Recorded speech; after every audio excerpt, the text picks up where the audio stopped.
Guys, here we go, the beginning of your square. So we're going to start off with a cast on, which is something that people find probably the hardest thing, but it's actually quite easy once you get started. So to begin, what I'm going to do is create a slip knot here. So I want you to wrap the wool around your index finger twice, just like that. I'll do it again. So holding it tight, wrap around 1, 2, hold on to that tail. So bring the first over the second and then pull the second over the first, and there is your slip knot. That's where our needle's going to sit to create our what is essentially our first stitch. So pull him tight, 1 sin's on there. Okay, so let's get started. I'm going to hold on to this, hold on to the tail here just so you can see. So to begin, I want you to take the needle and put it through the back side of that wool and take it behind the first one. So this is called your active needle. I want you to take it behind, wrap the wool around the back, bring it in front, take the needle through and collect that wool that you've just wrapped around. Now, where casting on differs from normal knitting is, I want you to take this needle behind, collect that there, pull it through, and there is your first stitch cast on. Okay, so let's do that again. So needle comes behind, like that, wool around the back, pulling it through here. Now instead of pulling it off again, you want to twist this needle like that, take this one out and off. There you go, there's number 3. Okay, so we're just going to keep on casting on until we get to around 25 centimeters. Now that's going to change how many stitches you're going to do. Your wool will make a difference there in terms of how many stitches you need to get to that 25 centimeter mark.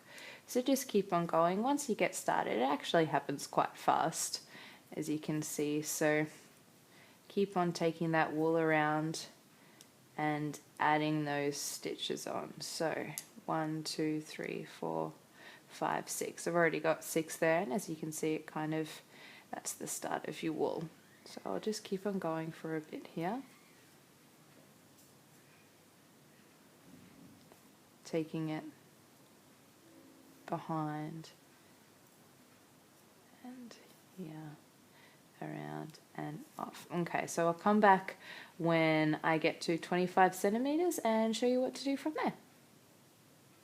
Okay, so now I've cast on all of my stitches, and I've actually got 35 stitches here, which is probably around 20 centimeters. Now, I should tell you, when you continue the bulk of your knitting, it will stretch out heaps. So probably measure it to about 20 centimeters here in this cast on, so that then when you've got the rest of the knitting in it, it will be about 25 centimeters.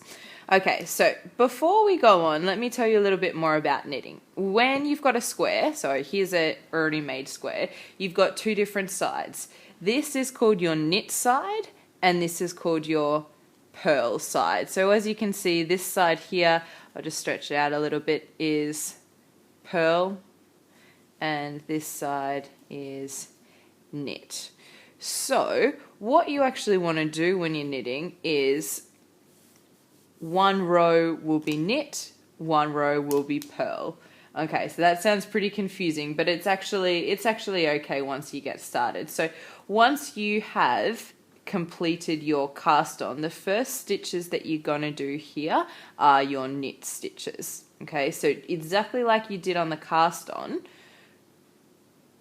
needle comes behind, wool goes around the back, pulling it through, and then instead of casting on, all you want to do is pull that stitch off. So pretty much what's happened is you've taken this stitch to this side and added a stitch at the same time. So needle comes behind, wool goes around, collecting that wool through again and pulling it off.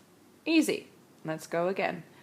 Behind, all the way around and off. So you're taking stitches from one side and adding them to the other needle. You can see what's happening here. This one comes behind, around the back, pulling it through and off. Now, it's really important not to wrap that wool too tight. It's kind of something that happens all the time when you're just starting out, because you want to make it really tight and really even, and you want to wrap that wool around as tight as possible. But the tighter you wrap that wool, the harder it is to get that needle through. So it definitely gets better with practice. Don't be afraid at the start to kind of that you're going to drop stitches and to make it as tight as possible. It's actually better if you've got some leeway in there. Okay, so I'm just finishing off what is my first row. I've got 2 more here, and as you can see by the bulk of my knitting already, it's already heaps longer than when I started. So we've just transferred all of what was on this to now on this side. I want to take this back over and always have this as my working needle. Now I'll just straighten this out. Even though I'm only 1 row down, you can see what is happening here. Okay, so now this side already looks a little different than where we started. So here is now where we do our purl stitch. So we've already done our knit side, and now we are up to our purl side. So instead of before, what we were doing was taking our needle behind this way. What we're going to do for this purl stitch is take it in front. Okay, so again, taking it in front of that there, holding tight. Now the wool still goes around the front. You want to take that off and then pull it through. Exactly the same. So through the front, wool around the needle, collect it there, and then pull it off.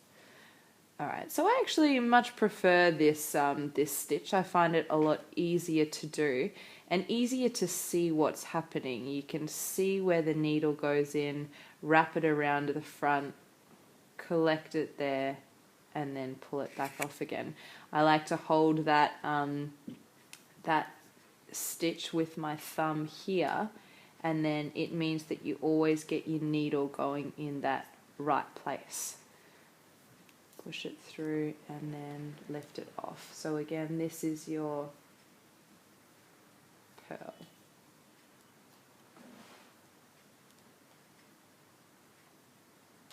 In the front, take it here, around the back and off. Excellent. Okay, so I am 4 rows down. And you can definitely see the difference from where I started here. I mean, when I cast on, and like I was saying, I had 35 stitches and it was probably, you know, around that long, but now that I've added more rows, it's stretched out heaps. So when you start your square, probably go for around 18 centimeters, because that will then make up that difference. This is a ginormous square now, but oh well, adds to the fun, hey? So you can see here is my knit side coming along. You can see those lines forming as opposed to your purl side. This is the purl side, is generally the back with that purl stitch forming. So now I'm ready to go to continue on with that purl. I'll just do a few here around the front, pulling in and taking off. Now, there are so many different ways to knit. Everybody knits a different way, especially if you're left-handed, and it gets really confusing. So if you're already a efficient knitter, go for however you want to knit. But if you're just learning and starting out, I found that this way works well for me. And you know what? I'm only brand new to knitting, and I really like it. So I hope that you do too. And good luck for the rest of your square.